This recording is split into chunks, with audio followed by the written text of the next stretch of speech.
મહુવાના વેપારીને હની ટ્રેપમાં ફસાવનાર અપહરણ અને ખંડણીના કેસમાં સંડોવાયેલ મહિલા સહિત કુલ વધુ 5 આરોપીઓ ઝડપાયા છે. 5 આરોપીઓને આજે તળાજા તાલુકાના બોરડા ખાતે લાવવામાં આવ્યા હતા અને દાઠા પોલીસ દ્વારા રિકન્સ્ટ્રક્શન કરવામાં આવ્યું હતું.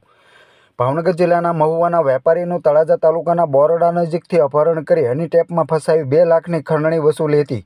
દાઠા પોલીસ સ્ટેશનમાં આ પ્રકારની ફરિયાદ દાખલ થવા પામી હતી અને હની ટ્રેપની ફસાવવા અને અપહરણ ખંડણીની ફરિયાદ નોંધાવવામાં આવી હતી.